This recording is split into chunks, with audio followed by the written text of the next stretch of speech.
So, hi Great. guys, I'm Jennifer and I'm with the Vreamery and I'm so excited here today. I'm with the new owner of Peaceful Rebel, which is one of the very first brands that we ever had in shop when we had our selection of artisan OG vegan cheesemakers.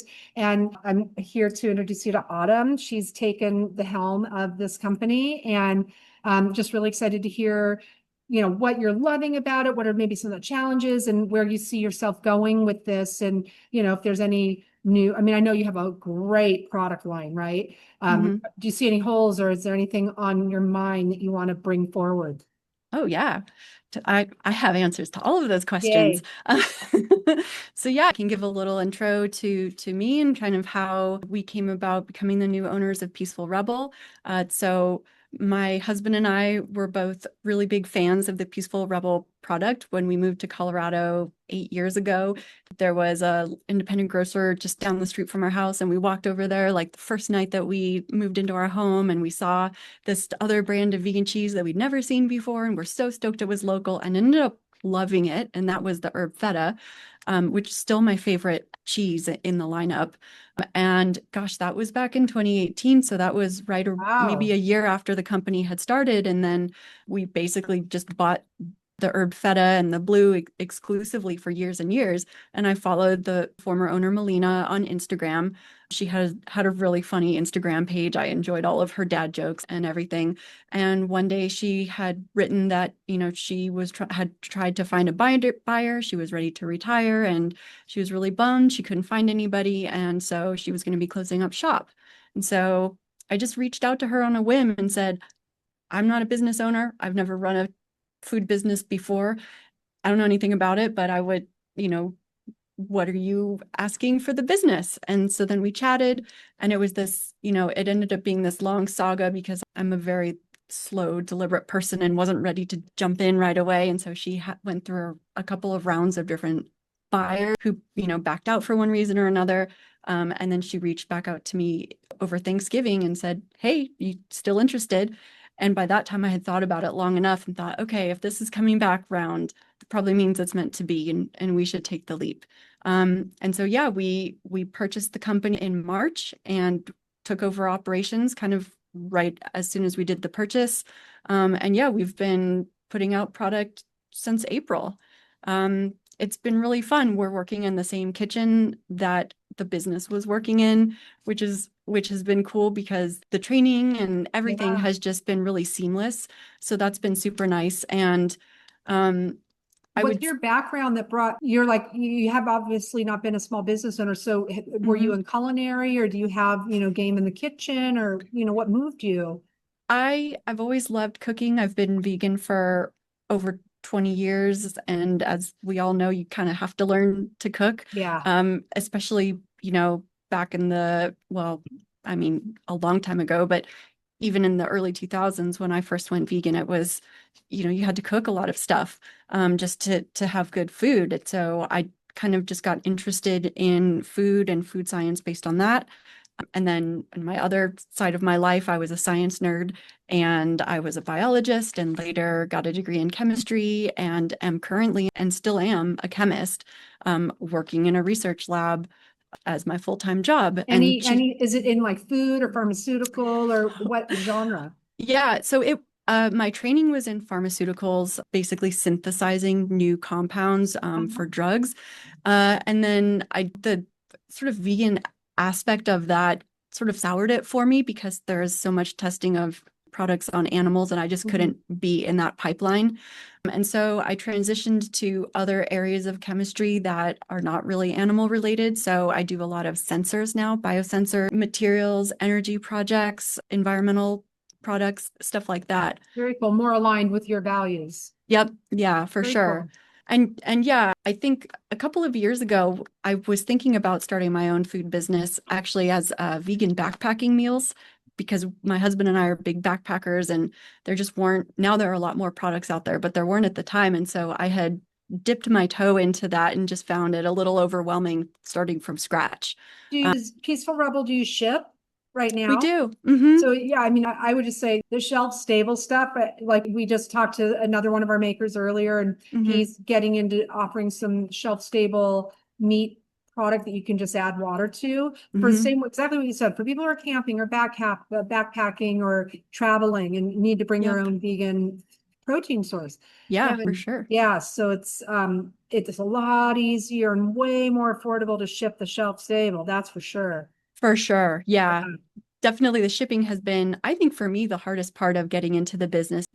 It's expensive and people's health is at risk. You have to make sure that you're doing a really good job keeping everything cold and safe and not making that cost transfer to people and be too onerous. Yeah. So that's been a big learning curve for me, but it's really Yeah, interesting. Yep. it's tough when they're the Amazons that control like the entire process where it's all like we pay for shipping as Prime members, right? We just don't Yep. feel that because it's built into the price of the product. Right. But Yeah.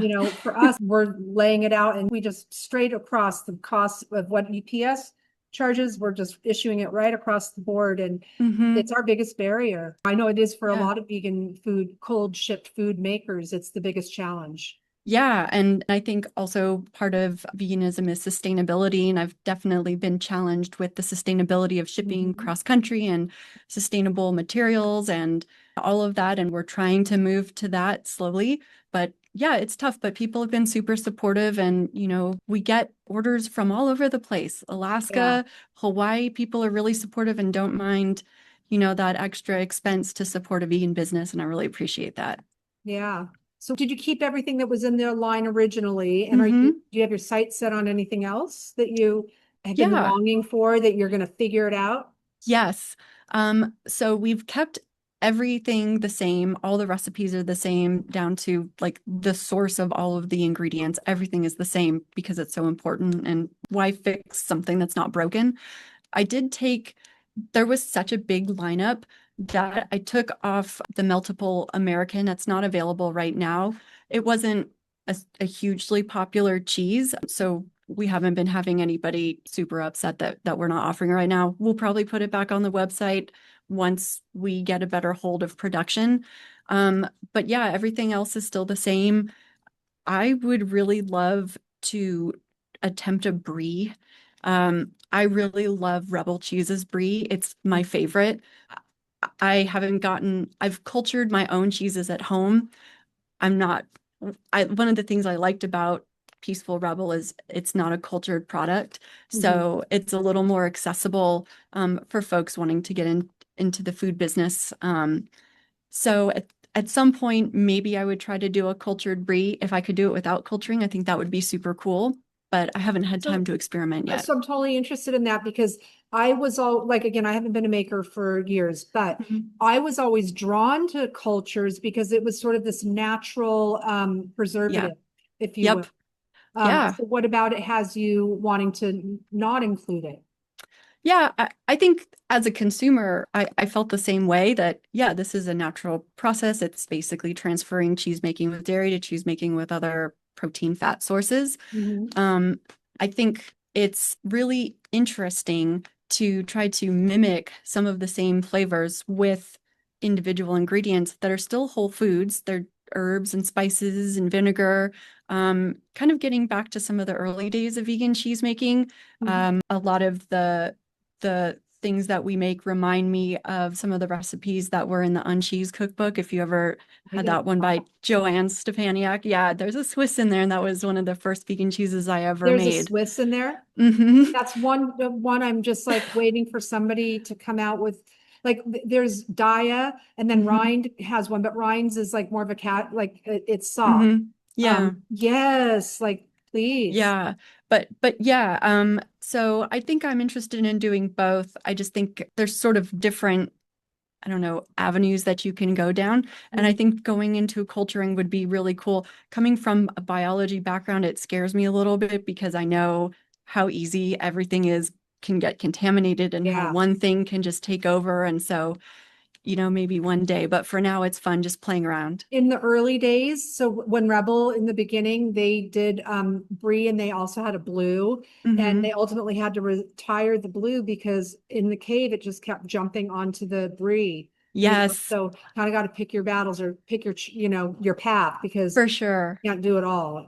Yeah, I think Miyoko had the same story. I think she posted that recently on Instagram, or maybe it was an interview I saw of her where she said they just had to lose a whole batch because every just tasted like blue cheese because it had just spread. So I'm not Yeah. I'm not ready for that. But yeah, I She think just did a post today, like in the last 48 hours that I saw. Well, I don't know when she did it. I saw it in the last 48 hours. mhm. But it's like on an I forget who the company is, but it's a new vegan cheese culture that's Oh, super buttery. I saw that. Yeah, Yeah. Hmm. yeah. Yeah, the So minus mill. yeah, Yeah. but in that post, she's talking about how, you know, not all cultures are vegan. And even if Yeah. they don't appear to have anything lactose related in them or whatever, Hmm. um, they still kind of aren't that clean. Yeah, there's a lot like that, but I was really excited when her cheese book came out a couple of months ago, and Yeah, she had discussed how she was working with these folks to have these non-vegan cultures on there. So hopefully more and more become available. And I did a lot of reading into the food science behind all of these different bacteria and molds and what they do and what they do with dairy protein or dairy fat versus plant protein and plant fat, and what are those compounds that come out that give us those different aromatics and mouthfeel. And I yeah, think it would be so fun to get into that and to, maybe breed vegan strains that are built more for growing on soy. I think I would go with a cultured soy base, which I don't think a lot of folks are doing that right now. So that could be really yeah. interesting. Yeah. That sounds like right up your alley, you know? Yep. Yeah, Yeah. I think you Super have to fun. have kind of that chemistry aptitude or have, because like I was never, I mean, I knew how precarious working with cultures can be, but Hmm. I never had like fear, about it. Yeah. Um, Yeah. and maybe in a remiss, like maybe that not necessarily in a good way. It's probably better to be a little bit too concerned and careful. I could argue both ways because I've sort of locked myself out of it for now until I feel like I'm completely, 100% on top of everything. But we'll see how that goes. So besides the herb feta, which you said was Hmm. like your fave, what are Hmm. your other handful of favorite cheeses that you guys offer? My other favorite is caramelized garlic, which unfortunately you can't freeze it, and so we don't offer it to a lot of our distributors just because it has a shorter shelf life. Yeah. It is available locally, and we do ship it ourselves. But it is, oh my gosh, it's my favorite. It has a kind of a white, tangy, sharp white base. That's similar to our white cheddar base. And then it's pocketed with blobs of caramelized garlic jam, and it's just this Yum. really nice combo of salty and sweet.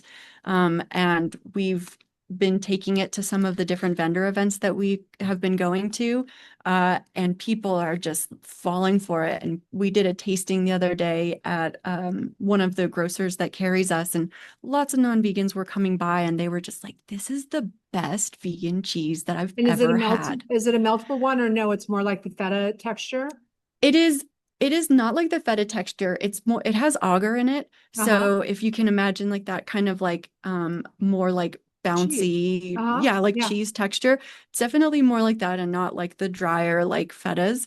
So I think it probably has a feeling more like the traditional cheeses that people enjoy, but because it has agar, it gets really weird when you freeze it. Some people say it's okay.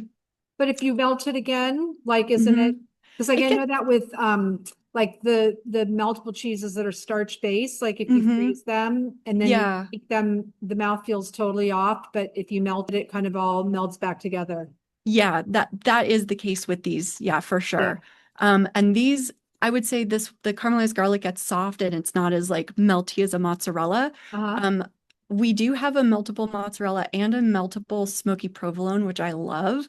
And those do have some of the starches in them, Uh-huh. like you were mentioning. So tapioca is a big one, and then we also use capicaraginin, which gives you the really nice, melty, stretchable. And so I've thought about introducing that maybe into some of our other cheeses to see if we could give them a more stretchy, like cheese-like properties.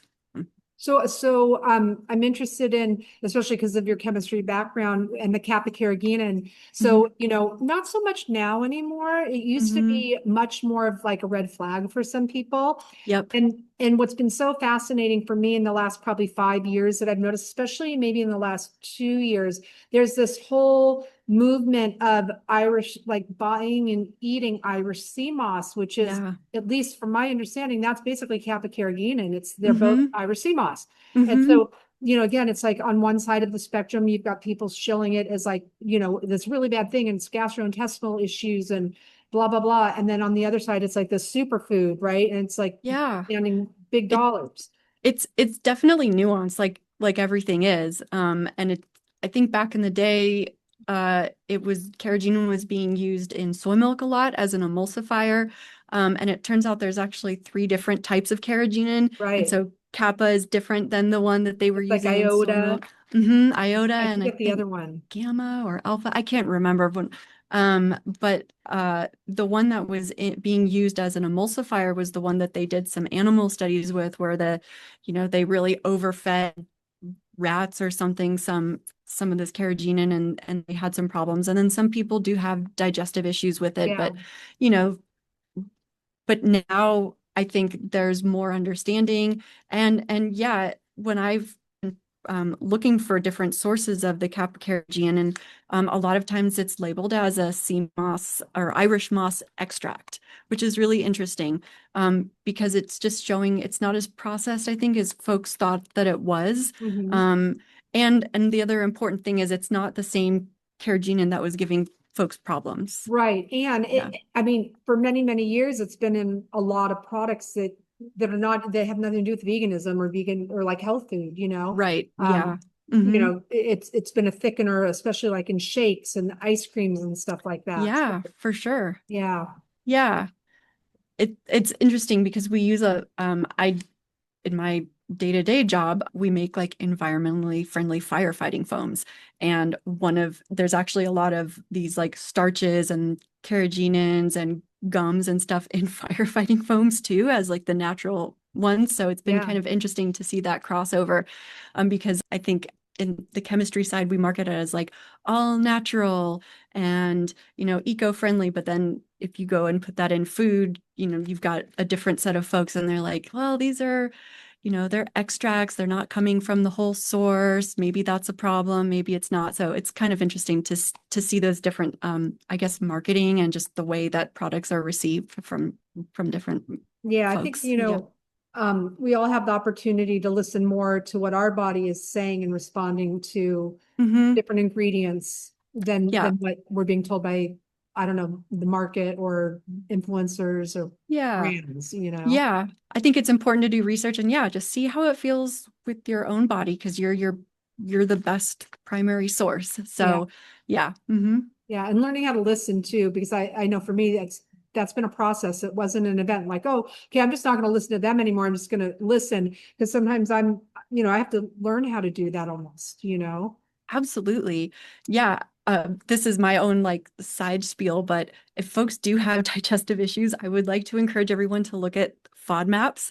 I was a person who had a lot of tummy issues and was really not compatible with a lot of vegan foods, and went through a lot of doctor's appointments and stuff. And it turned out that it comes down to certain sugars that your body can't process. So folks, I know this is a big thing with vegans. Look into FODMAPs and the FODMAP diet and just changing, maybe the ratio of things that you eat if you're having issues. I know some people have also said it's a reason they give up veganism because it's just too hard on their digestive system. So this is my like little personal flag that I'm flying and using the opportunity because I want people to feel good on a vegan diet and stay vegan. Yeah. Yeah. Yeah. So, well, great. Anything else you want to share about what you got coming up or any events Yeah. or anything? Yeah, we're trying some new flavors. I'm just experimenting right now. We try to make announcements on Instagram if we have new things coming out. We love getting suggestions for flavors. People have been asking us for all sorts of interesting things, and that's fun for me to just experiment with. We actually have a ranch dressing that we're about to come out with. Awesome. Right now we're just offering it to food service, like pizza parlors that carry our mozzarella. They also want ranch dressing. So hopefully at some point we can make that available to people. And yeah, I guess the other thing is we're trying to be present at a lot more events, just kind of being out there advocating for veganism and, not only vegan events, but omni events as well. And, we take that really seriously and we think that's part of our mission. So I hope, people come out and say hi. And I would love to, at some point come out to different states, come out to California. I'm from California originally, so I would like to come back out and do some stuff. And yeah, I mean, I think that that's a really cool part of being a business is being able to give back and make a difference. And so, yeah, thanks everyone for your support. It's been really awesome. And Yeah, I we're hope that we really can do good excited work. and Yeah. glad to have you back and looking forward to your new goodies. Yes, thanks so much. Yeah. All right. Well, you take care and thanks for your time. Yes, thank you. Bye-bye. Ciao.